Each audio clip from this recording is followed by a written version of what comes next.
All right, so there is a lot of terminology as far as using your email account. I mean, you can BCC someone, you can CC someone, you can forward, reply all this stuff is being used in email today. So this video is going to address how you communicate effectively using your email account. So I brought up my email, my Gmail, and notice I have 18 messages in my inbox. So I have 18 right there. That number is pretty good.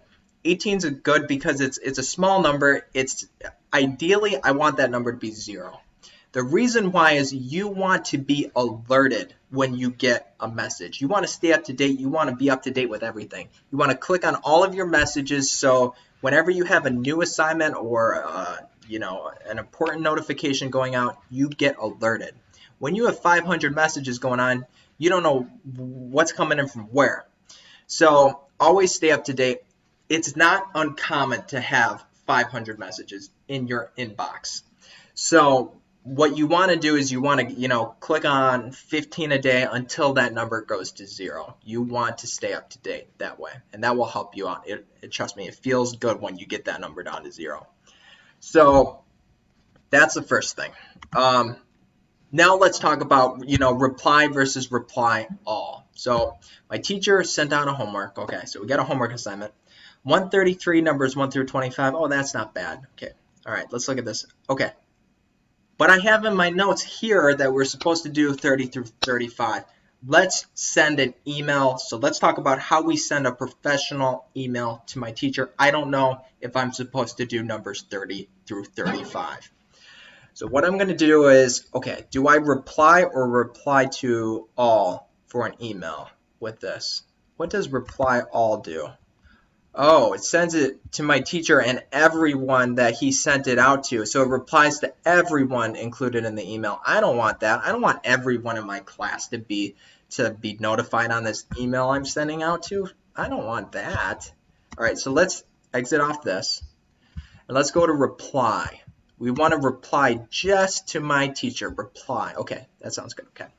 Now I'm going to write my teacher. All right, so, well, no, you don't write their first name. You write dear, okay, like a letter. Dear last name, okay, you got Mr. Okay, dear Mr. Garsky, comma. Beautiful, enter. This is where the body comes in. So this is one thing that, I've learned from over the years is in order to ask a question, you don't want to say something like, okay, I don't know, numbers 30 through 35. That doesn't mean, you don't want to abbreviate, you don't want lowercase, you want full sentences.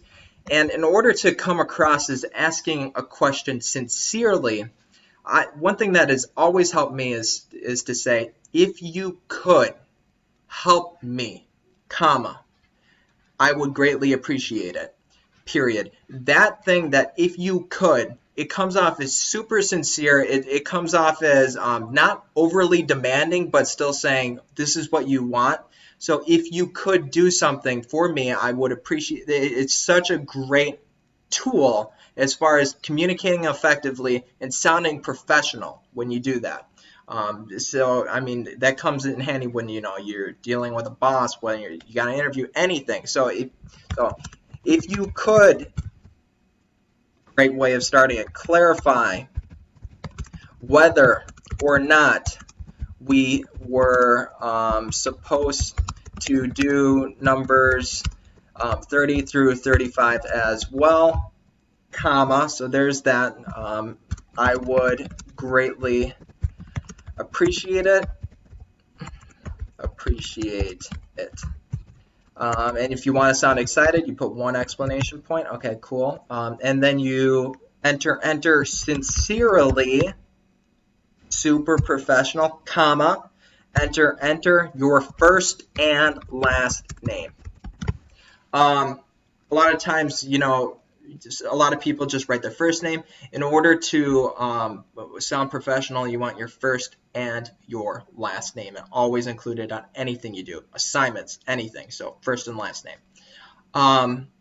So that is how you send an email just to that person. So, but let's say, So reply is just to that one person.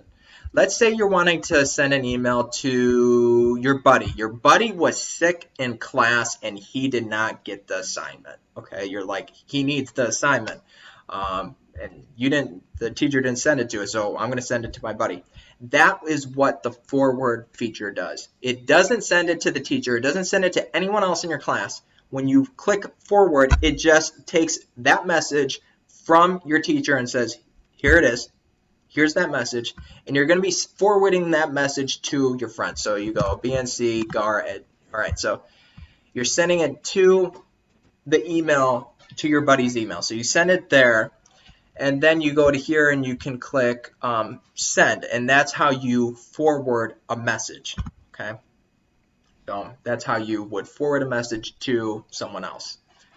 Another thing you can do is, okay, so we talked about pretty much everything. We haven't talked about BCC, CC, and how to attach files. So let's talk about this. Let's talk about BCC and CC someone. Let's say I'm sending a message to my math teacher. I always attach a subject. I'm in geometry. Let's say I'm in my geometry class. Oh, what do I do again? I write dear Mr. Garsky, comma or not? Yep, comma. Enter. What did he say always to use? If you could. Okay, wait 1 second. So this is a BCC versus a CC email situation. Perfect situation, okay? I apologize for not being in class today as I was sick. Super professional, by the way. Like, you're sick and you're apologizing for not being in class. So this is a great email. I apologize for not being in class today as I was sick. My parent is leaving my homework in your mailbox. Please let me know what the assignment is for today. Thank you, comma, and then you write your first and last name. So this is a great email to send out to your teacher if you're absent for a class. So please let me know is another way. You can say, if you could let me know what the assignment is, comma, I would greatly appreciate it. Again, that's such a great phrase to use. If you could, that's what you do. So if you could, comma, great way of communicating effectively in that way. So we're talking about BCC versus CC someone. Let's say you're wanting to notify your parent that this is what you did. So what you want to do is you want to send this email out to your parent as well. So sending it out to it, you can CC or BCC someone. You can send it out to either. CC means you are alerting your teacher you sent it out to your parent as well. So you CC someone, you are sending it out. You're sending it out to your teacher, and your teacher gets notified that you sent it to your parent as well. So that's what that does. BCC stands for blind carbon copy. Blind referring to that who you're sending it to is going to not be notified that you sent it out to your parent. So BCC someone would be an example of where you would not want your teacher to be notified that you're sending it out to your parent, because you don't want your teacher to know that you sent it out to your parent or not. So that is what BCC stands for. BCC means blind. You're not showing it to who you're sending it to. So that is what that means. Let's talk about links and files, and then this will be it for the video. So let's say you're stuck. Also, I was stuck on number 3 on page 130. If you could help me with this antecedent, comma, I would greatly appreciate it. Okay, this is okay. So it's a very good email. It's almost perfect.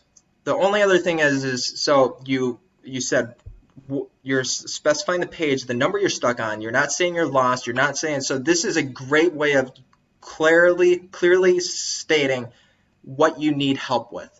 The only other thing is, because your teacher is not wanting to just give you the answer. He's wanting to direct you. He's wanting you to have that aha moment with this assignment. So let's say you want to link the assignment that you're working on, the problem that you're stuck on. So and this is just a random URL right here. So this is, let's just say you have the assignment online. You hit Control C or Command C to copy that URL of that assignment that you're working on, because you want that assignment to show up to your teacher. You want your teacher to see where you're stuck in particular. You highlight what you want to link. So you go here, and then, so here's attach file. Okay, here's my insert link. I want to insert a link here. I want to insert the URL. So I click here, and then it says, it's asking me for a web address. Now I hit Command C or Control C to copy. Whether or not you have a Windows or Mac, that's what you do. You hit Control C, and then what you want to do is you want to hit Control V or Command V. And what that does is it pastes. So Control V is to paste, Control C is copy, C is copy, V is paste. Okay. All right. And well, look at that. So I click OK, and there's my link right there. Great. Awesome. So that's how you would attach a link. Your teacher can click on the link and be redirected to the assignment, to the particular step you're stuck on. It's important to always show your work as far as you got. Be specific in your question. I got all the way to here. I don't know what to do from here. That is great. So the difference between, linking the assignment versus attaching a file. So let's say we attach a file. Attaching a file is where you have something on your desktop you're wanting to send to an email. So if you have something on your desktop you're working on and you're wanting to send it to your teacher, you click on Attach File, and then you click on the document, and then you go here, you click Open, and look at that. It attaches the file that you're wanting to send. So then you can send that document, and your teacher will also get that document as well. The difference between attaching versus linking is that, and this is what, I send these, I make these hour-long videos, I do all this, I send songs and audio files. If you attach a file that is a big file, it has a lot of memory to it, you can't do that. And the reason why you can't send an email is because an email has a specific amount of memory, not very much. It's not very many megabytes that allows you to send it to. So what you want to do is you want to instead take that file, store it to your drive, which has a ton of memories. Take that file, store it to the drive, insert a link instead of attaching the file directly and sending it off into space, because it doesn't have memory to send it off into space. If you insert the link, though, however, your teacher can click on that link, and you didn't send any memory at all. It's just a link, and your teacher can open that file, that big file, and that is also an extremely useful skill as well. So that's how you can send videos and stuff like that. You want to, use links, and you want to use your drive. So that's important as well. So again, so this video was about emails and communication that way. I think we covered everything. Next video, I'm going to talk about how you use your drive. And so I hope you found this beneficial. It's great to talk about how you use your emails for communication, because it's an extremely important skill. So, all right.